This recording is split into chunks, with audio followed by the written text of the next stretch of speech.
Once upon a time, there was a woman who rented a room that didn't want to be remembered. Her name was Elena Brooks, 32 years old, a freelance illustrator, quiet, observant, and recently divorced.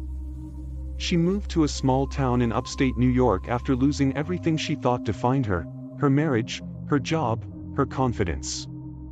All she wanted was silence. And she found it, in a place she was never meant to find.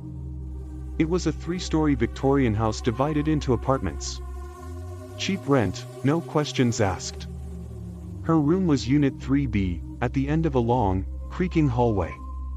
The landlord, Mr. Kellerman, handed her the keys without even looking at her.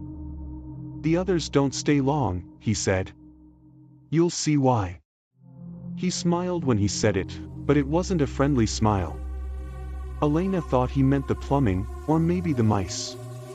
But that night, she would learn the truth. The first strange thing happened on her second morning there. She woke up and realized that one of her drawings was gone. She kept her sketchbook open on the desk by the window, but one page, the one she'd drawn just before falling asleep, was blank. Not torn out.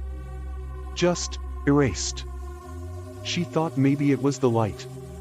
But when she looked closely, even the indentations of her pencil were gone.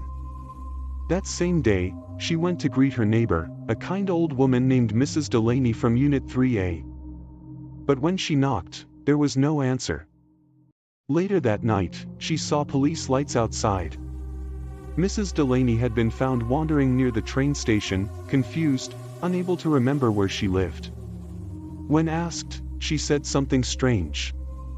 "I keep trying to go home, but the door isn't there anymore." That was the first disappearance.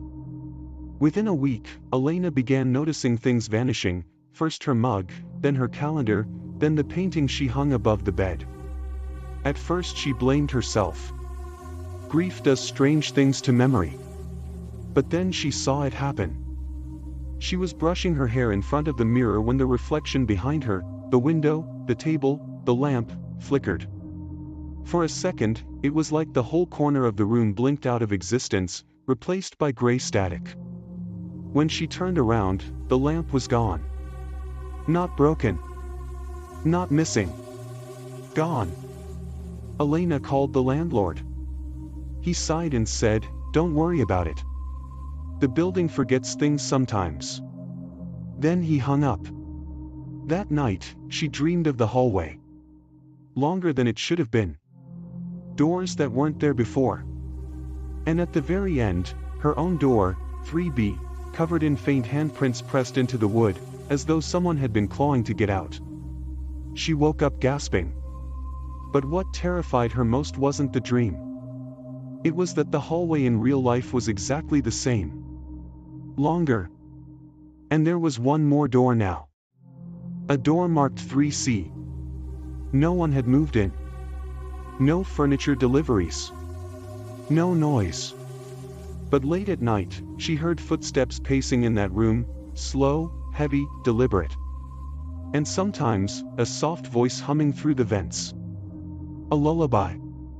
She asked the landlord again. He said flatly, "There is no 3C. Then he turned and walked away. A few nights later, Elena woke to the sound of the mirror humming. A faint vibration, like a whisper through glass. When she looked, her reflection wasn't moving. It stood there, still, eyes open, even after she'd turned away. The next morning, the mirror was blank. Just a sheet of dull metal bolted to the wall. And on it, written in fog, though the air was cold, were the words, "Don't let it forget you." Elena stopped sleeping. She started recording herself overnight, her phone on the dresser, camera facing her bed. The first few nights, nothing happened.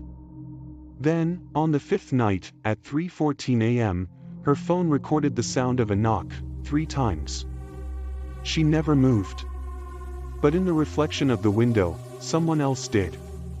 A shadow, tall and thin, standing where the door should be. Except, there was no door anymore. The frame was there. The hinges too. But the door itself was gone. Elena ran to the hallway. Every door was gone. Every apartment, sealed behind smooth, seamless walls. Except hers. 3B still stood open. Inside, she heard the tape of her own voice playing, the recording she'd made earlier that night. Only now, there was another voice whispering beneath hers. A man's voice. Low. Calm. Familiar. You're the last one left. She turned and saw the hallway beginning to fade. The edges of the walls blurred like wet paint melting. She screamed, grabbed her sketchbook, and began drawing the room, every corner, every shadow, over and over again. Because the mirror had told her, don't let it forget you. The more she drew, the more solid the room felt. Until her pencil snapped. The lights flickered once. And everything went dark. 2 weeks later, a new tenant came to view apartment 3B. A young man named Alex. The landlord, Mr. Kellerman, handed him the keys. Place has been empty for a while, he said. Previous tenant moved out without notice. Inside, the room smelled of dust and paint.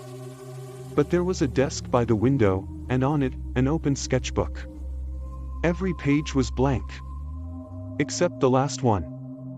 A drawing of a woman, sitting on the bed, staring out the window. Her face half erased. And in the bottom corner, written in shaky handwriting. If the room remembers you, you never leave. Alex looked up from the page and frowned. For a split second, in the mirror across the room, there were two reflections. Him. And her. Then the second one blinked, and smiled.